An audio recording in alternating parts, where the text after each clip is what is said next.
ஐயா உங்களுக்கு பொன்னாடை போட்டு வைக்கிறோம். ஆய்வுக்காக ஒரு ஜாதகம் அப்படின்னு கணக்கில் பேசுறாரு. ஒரு ஜாதகம் ஆய்வு பண்றதுன்னு சொல்றாரு.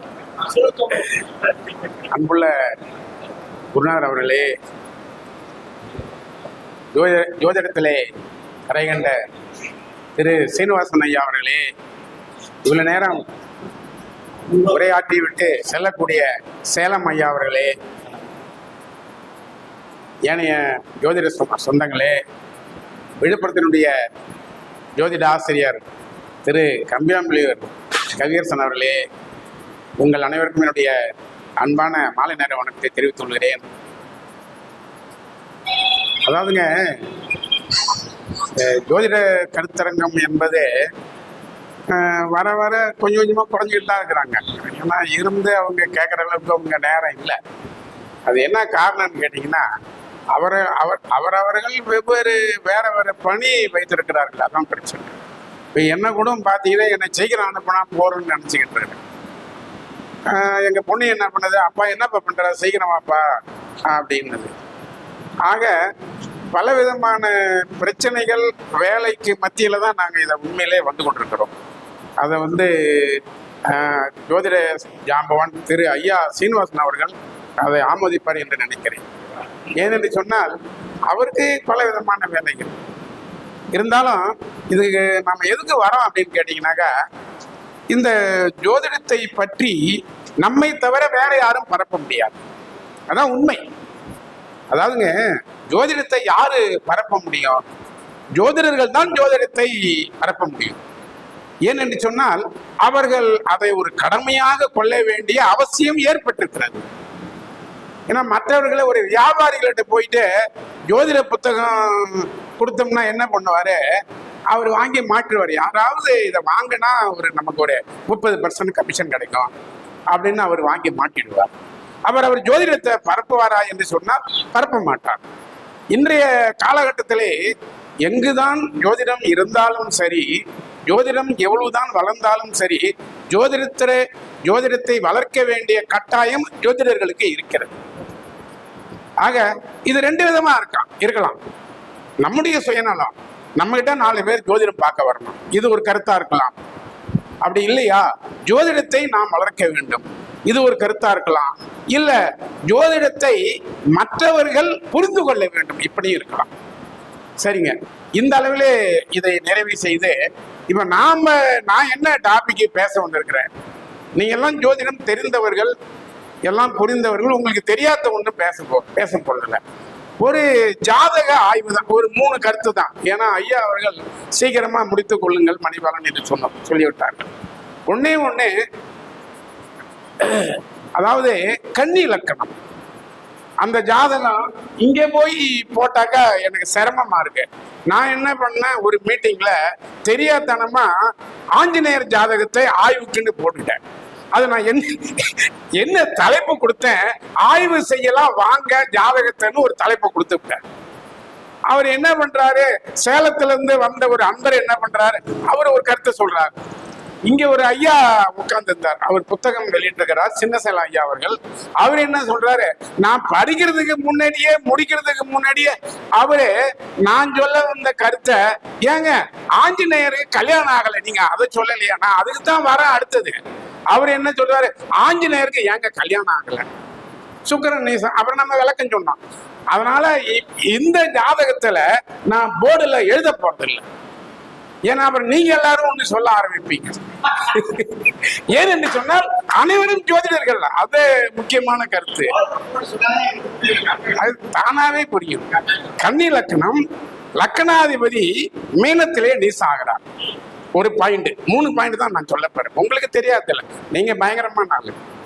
ஆக கன்னி லக்கணம், லக்கணாதிபதி மீனத்திலே போய் நீசாகிறார். நமக்கு ஒரு விதிமுறை தெரியும். என்ன விதிமுறை தெரியும் என்று சொன்னால், லக்கணாதிபதி நீசம் வக்கரம் அசங்கம் அடைந்தால் போராட்டம் எளிதில் வந்துவிடும். இது 55 விதியில இது ஒரு விதி ஐயா. முதல் விதியே அதான். இப்ப நம்ம ஜோதிட கிளாஸ் சொல்லித்தரார் இல்லைங்களா, முதல் விதி அதான். என்ன விதி? அதாவது 6, 8, 12 லக்கணாதிபதி சென்றால் பிறந்தது ஒரு இடம், பிறப்பு தேடி வேறு ஒரு இடம் அவர் செல்வார். இது ஒரு முதல் விதி. அதுதான் அந்த 55ல அவருக்கு தெரியும். அது ஒரு புத்தகமே இருக்கு. அடுத்தது அப்படியே சொல்லிட்டே வரும்போது என்ன சொல்றது தெரியுமா? லக்கணாதிபதி வக்கரம் அஸ்தங்கம் நீசம் அடைந்தால் போராட்டம் எளிதில் அந்த மனிதனுடைய வாழ்விலே வந்துவிடும். என்னிட்ட ஒருத்தர் ஜாதகம் பார்க்க வந்தார். அவரை பார்த்தேன், அவரையும் பார்த்தேன், ஜாதகத்தையும் பார்த்தேன். லக்கணம் கன்னி, 7ஆம் இடத்துல நீசம். ஐயா நீங்க கஷ்டப்பட்டு தானே முன்னுக்கு வந்துகிட்டு இருக்கீங்க அப்படின்னாரு. ஐயோ ஆமா சார், நான் முன்னுக்கு வர்றதுக்கு கொஞ்சம் கஷ்டமா படுறேன் அப்படிதாங்க அப்படின்னா. ஏனென்று சொன்னால் லக்கணம் வக்கரம் அசங்கம் நீசம் அடைந்தால் அவருடைய வாழ்க்கை போராட்டம். எது செய்தாலும் போராடித்தான் வாழ வேண்டும். அப்படிப்பட்டவர்கள் போராட்டத்தை ஒரு கொள்கையாக நாம எடுத்துக்கணும். அப்படிப்பட்டவர்கள் அது சுலபமாயிடும். இப்ப நிறைய பேர் என்ன செய்யறோம், ஒரு நாளைக்கு வந்து ஏமா இது சாம்பார் வைக்கலையா, சில வீட்டுல சாம்பார் வைக்கலையா, ஏங்க பொரியல் தான் குழம்பு மாதிரி இருக்கு, அதுல போட்டு சாப்பிட்டு போங்களாங்க அப்படின்றாங்க. அப்ப நான் என்ன பண்றேன், சரி சாம்பார் வைக்க நேரம் ஆகும், அப்ப பொரியல் இருக்கிற குழம்ப எடுத்து போட்டு சாப்பிட்டு போயிடும். இது அன்னைக்குதான் சாப்பிட்டோம்னா டெய்லி அதே மாதிரி தான் செய்யறாங்க. அப்ப என்ன ஆகுது, அடுத்த நாள் அந்த கேள்வியை நான் கேட்கறது இல்லை. ஏன்னு கேட்டீங்கன்னா எனக்கு பழகி போச்சு. ஆகவே போராட்டம் என்பது ஒரு மனிதனுக்கு வாழ்விலே வந்து விட்டது என்று சொன்னால் அதை அவன் அனுபவிக்க தயாராகி விட்டான் என்று சொன்னால் அது சாதாரணம். நமக்கு கூட ஒருத்த அடிக்க வராங்க, ஒன்னு அடிக்கணும், அடிச்சுட்டு போறையா அப்படின்னுட்டு பேசாம இருந்தா அடிச்சுட்டு போக போறான். இந்த கவுண்டமணி செந்தில் விட்டு மாறி. ஆகவே எதையும் நல்லதோ கெட்டதோ வாழ்க்கையில் எதையும் தயாராக அனுபவிக்க தயாராகிவிட்டால் அந்த பிரச்சனை சுலபம், அந்த பிரச்சனை நம்மை பாதிக்காது. ஆக இங்க இப்படிங்களாச்சா ஒரு பாயிண்ட் சொல்லிட்டேன். அடுத்ததுங்க, அந்த மீனத்திலே சூரியன் இருக்கிறார். மீனத்திலே சூரியன் இருக்கிறார். இந்த ஐயா உடனே சொல்லிடுவார், ஏங்க புதன் சூரியன் அப்படின்னா புத ஆதித்யா யோகங்க அப்படின்னுவார். அப்ப புத ஆதித்ய யோகம் வந்துருச்சு அவருடைய ஜாதகத்துல. நான் அந்த நபரை பார்க்கும் போது இன்றைக்கு 70 வயது, இன்றைக்கும் போராட்டமாக வாழ்ந்து கொண்டிருக்கிறார். ஆனா அருமையா இருக்கிறார், சௌரியமா இருக்கிறார். ஆகவே இந்த சௌரியத்தை இன்னைக்கு அவரு வாழ்க்கையிலே அடைந்திருக்கிற முன்னேற்றத்துக்கு அவரு நிறைய உழைப்பை கொடுக்க வேண்டியதா இருக்கு, வேற ஒண்ணும் இல்லை. அப்ப சூரியன் சந்திரன் ஒரு ஜாதகத்திலே நல்லா இருந்தா எல்லாம் அவரை தேடி வருவான் அப்படின்னு நாம கேள்விப்பட்டிருக்கிறோம். அது அவர்கிட்ட இல்ல வக்கரம். அதனால இவரு போய் அதை தேடுறாரு. அதை தேடும் போது 1008 கஷ்டம். அதுதாங்க, வேற ஒண்ணும் இல்லை. அப்ப சூரியன் புதன் ரெண்டும் சேர்ந்ததுனாலே புத ஆதித்ய யோகம் அவருக்கு இருக்கிறது. அருமையான படிப்பு. பிஎஸ்சி முடித்தார், எம்ஏ முடித்தார், நல்ல படிப்பாளி, நல்ல பேச்சாளி. ஏன்னா புதன் இருக்கார், புதன் இருந்தால் நல்ல பேச்சாளி. ஐயா திரும்ப வரங்க அந்த பாயிண்ட்டுங்க. ஐயா நல்ல கேள்வி கேட்டீங்க. சரிங்க, நல்ல கேள்வி கேட்டீங்க. அதாவது நீசம் என்றால் போராட்டம். அவரு பேச மாட்டார் என்று சொல்ல முடியாது. சரிங்க, ஆனா இதுக்கு இன்னொரு பாயிண்ட் இருக்கு. அதாவது ஜோதிட ரீதியா இன்னொரு பாயிண்ட் இருக்கு. இப்போ அந்த ஜாதகத்துல என்ன ஆகுது, குரு உச்சமாக இருக்கிறார். அப்ப குரு எங்க உச்சமா வராருன்னா கடகத்துல உச்சமா வராரு. சரிங்க, கடகத்துல உச்சமா வராரா? அப்ப அவர் என்ன பண்றாரு, 9ஆம் பார்வையா மீனத்தை பாக்குறாரு. சரிதாங்களா? குருவுக்கு 5, 7, 9, 3 பார்வைகள் உண்டு.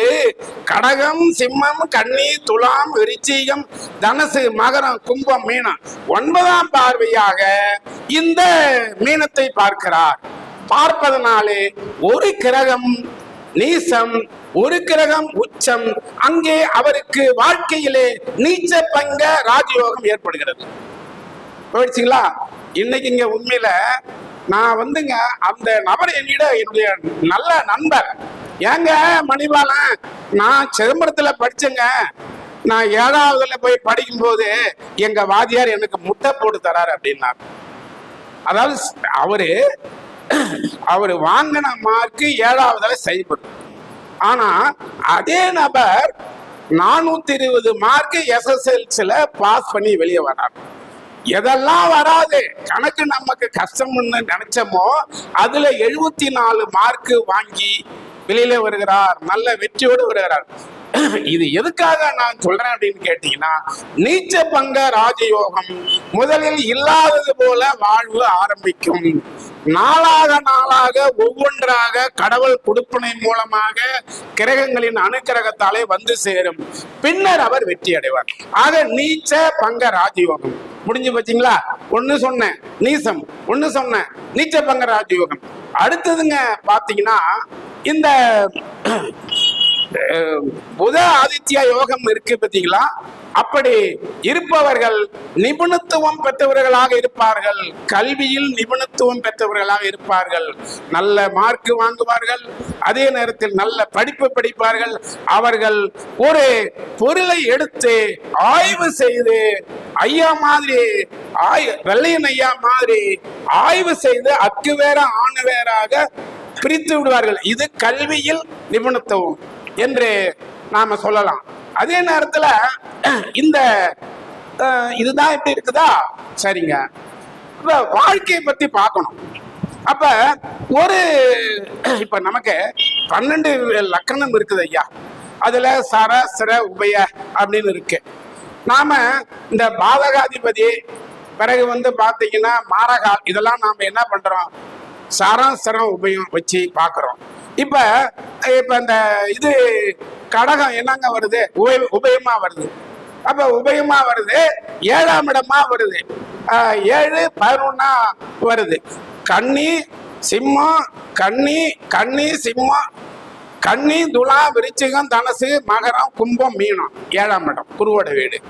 சரிங்க, மகரம் அப்ப 7 11. அப்ப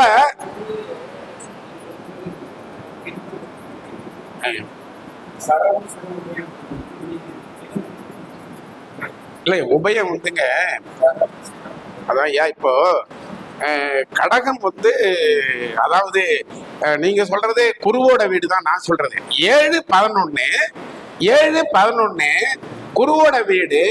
அது மாரகஸ்தானம், அதே நேரத்துல பாதகஸ்தானம். அப்ப இந்த லக்கணத்துக்கு குரு பாதகாதிபதியா வர்றார். அவருக்கு என்னென்ன பொறுப்பு வருது? 7ஆம் இடம் வருது இல்லைங்களா? அதுக்கப்புறம் ஐயா கன்னி துலாம் விருச்சிகம் தனுசு மகரம் கும்பம் மீனம் 11ஆம் இடம் வருது. ஆக இப்படி பார்க்கும் பொழுது பாதகாதிபதியாக வருகிறார். அப்ப இந்த பாதகாதிபதி என்ன செய்கிறாரு அப்படின்னு கேட்டீங்கன்னா, 7ஆம் இடம் என்பதனாலே அவருடைய முதல் தாரம் கெட்டுப்போச்சு. இப்ப பாதகாதிபதி உச்சமாயிட்டார். சரிதாங்களா? அதான் இப்ப எழுதாத சொல்றதுக்கு எழுதி சொல்றதுக்கு எவ்வளவு வித்தியாசம் இருக்கு. அது கரெக்ட் தான் நீங்க சொல்றது. அப்ப இந்த பாதகாதிபதி ஒரு ஜாதகத்திலே கெடவேணுமே ஒழிய உச்சம் அடையக்கூடாது. ஆக பாதகாதிபதி அது இல்லாம 7ஆம் இடத்து அதிபதி. 7ஆம் இடம் என்பது கலத்திர ஸ்தானம், 7ஆம் இடம் என்பது திருமண ஸ்தானம். அதற்கு ஆதிபத்தியம் வாங்கக்கூடிய கிரகம் குரு. அவர் என்ன பண்ணாரு? பாதகாதிபதியா வந்துட்டாரு. அந்த ஜாதகத்துக்கு பாதகத்தை செய்யக்கூடிய கிரகமாக இருப்பதனாலே அவர் 7லே சென்று உச்சமாவதனாலே திருமணத்தை கெடுத்தார். அப்ப பாதகாதிபதி உச்சம் வந்தா அந்த ஆதிபத்தியத்தை கெடுத்துருவார். அந்த குரு ஒரு நன்மை ஒரு தீமை என்ன பண்ணாரு? முதல்ல திருமணத்தை கெடுத்தார். அடுத்த திருமணம் அவருக்கு நடந்தது. அவங்க நல்லா இருக்கிறாங்க. இது எதுக்கு சொல்ல வருகிறேன் என்று சொன்னால், ஆக இந்த பாதகாதிபதி அந்த கிரகத்திலே உச்சமாக இருந்ததுனாலே திருமண வழி ஆதிபத்தியத்தை கெடுத்தார்.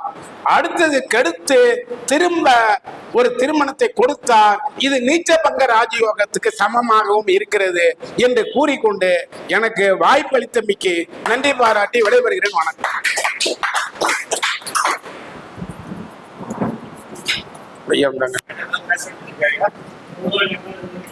சரிங்க ஐயா, ரொம்ப என்னங்க ஐயா?